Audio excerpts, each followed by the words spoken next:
मध्य प्रदेश के इंदौर शहर में दिल दहला देने वाला मामला सामने आया है। तिलक नगर थाना क्षेत्र के ब्रजेश्वरी एनेक्स और प्रीति नगर इलाके में एक 3 मंजिला मकान में लगी भीषण आग ने एक ही परिवार के 8 लोगों की जान ले ली। बताया जा रहा है कि देर रात करीब 3:30 से 4:30 बजे के बीच घर के बाहर खड़ी इलेक्ट्रिक कार चार्जिंग पर लगी थी।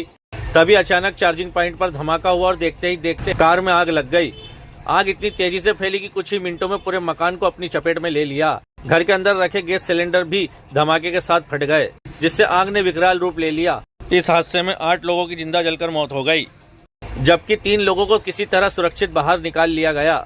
सबसे दर्दनाक बात यहाँ रही कि घर में इलेक्ट्रॉनिक लॉक लगे होने की वजह से लोग समय पर बाहर नहीं निकल पाए, जिससे मौत का आंकड़ा बढ़ गया। सूचना मिलते ही फायर ब्रिगेड की 5 से ज्यादा गाड़ियां मौके पर पहुंची और घंटों की मशक्कत के बाद आग पर काबू पाया गया। वहीं घटना की जानकारी मिलते ही पुलिस कमिश्नर, कलेक्टर और अन्य वरिष्ठ अधिकारी भी मौके पर पहुंचे और हालत का जायजा लिया। फिलहाल पुलिस पूरे मामले की जांच में जुटी है और आग लगने के सटीक कारणों का पता लगाया जा रहा है।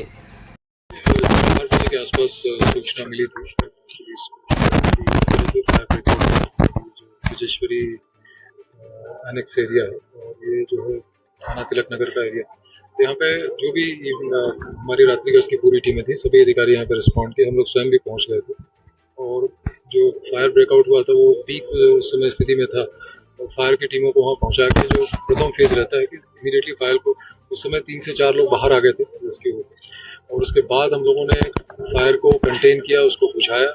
टीमों को जो बगल का इस मकान से लगा हुआ जो दूसरा मकान है, उससे टीमें हमारी अंदर गई। उन्होंने ऊपर के छत को तोड़ के अंदर घुसी। जो सबसे 3 फ्लोर पे रहवासी एरिया था, जो ग्राउंड फ्लोर है उसके बीच होगा और उसके ऊपर वाला, तो वहाँ पे सबसे टॉप फ्लोर पे सबसे पहले प्रवेश कर पाए। उसके ऊपर के टीन की चादरें वगैरह तोड़ दी और वहाँ पे सर्च किया गया। वहाँ के माध्यम से फिर बीच वाले फ्लोर पे पहुँचने का प्रयास किया गया। थोड़ा उसमें समय लगा क्योंकि हीट और फायर काफी उसमें वो, उसको जितनी जल्दी संभव था उसको कंटेन किया गया।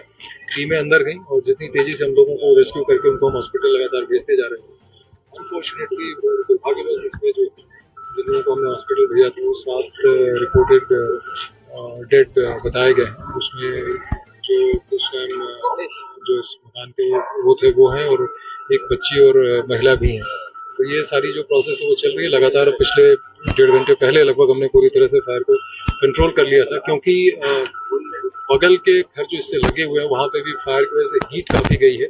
वॉल्स वगैरह को एग्जामिन कर रहे हैं। हमारी SDRF की टीम जो है, हमारी पुलिस की टीमें यहाँ अंदर है, तो उनको सचेत भी किया जा रहा है। वहाँ पे हम एग्जामिन भी कर रहे हैं कि अगर कोई ऐसी स्थिति तो नहीं है, क्योंकि हीट काफी ज्यादा हो गई थी और ऐसे उसमें हम एग्जामिन करके उनको अभी कुछ समय तक हमारी टीमें लगातार यहाँ बनी रहेंगी ताकि कोई और स्थिति ना हो। फायर की टीमों को भी बैकअप के लिए रखा जा रहा है कोई स्थिति।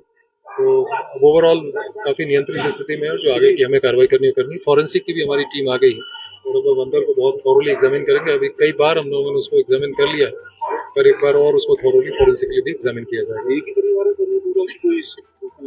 हाँ, ऐसा लगता है कि एक ही परिवार है जो मनोज पुगलिया जी का ये घर था। बाहर से उनके गेस्ट आए हो सकते हैं, कोई ऐसा ओकेजन हो सकता है। बाहर की बात जो सामने आ रही है बहुत ज्यादा मात्रा में गैस घरेलू हाउस होल्ड था। इसमें एक्सप्लोजन जरूर 2-3 सुने गए, मतलब ऐसा जिसमें फायर पीक हुआ था उसमें विस्फोट भी हुए थे, उससे भी प्रवेश में थोड़ी सी उस समय दिक्कत आई। पर घरेलू हाउस होल्ड है, कुकिंग वगैरह के लिए गैस सिलेंडर होंगे, वो एग्जामिन किया जाएगा एग्जैक्टली अंदर का क्या कॉस्ट है। ट्रिगर पॉइंट ऐसा लगता है कि चार्जिंग पॉइंट जो इलेक्ट्रिकल उसकी वजह से ये शुरू हुआ है और वहां से फिर अंदर प्रवेश तेजी से किया है।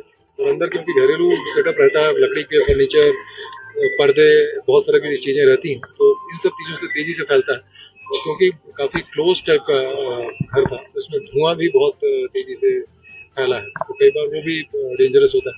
इन सारी चीजों को बाद में वो करेंगे। ऐसी चीजों में, ऐसे ऑपरेशन में जब हम आते हैं तो हमारी हमेशा पहली प्राथमिकता यही होती है कि सबसे पहले उसको हम फायर को कंटेन करें और किसी प्रकार से घर के अंदर प्रवेश करके जहां अगर कोई लोग ट्रैप है तो उनको निकालें, उनको रेस्क्यू करें और अगर उनको मेडिकल असिस्टेंस की जरूरत है तो वो उनको तत्काल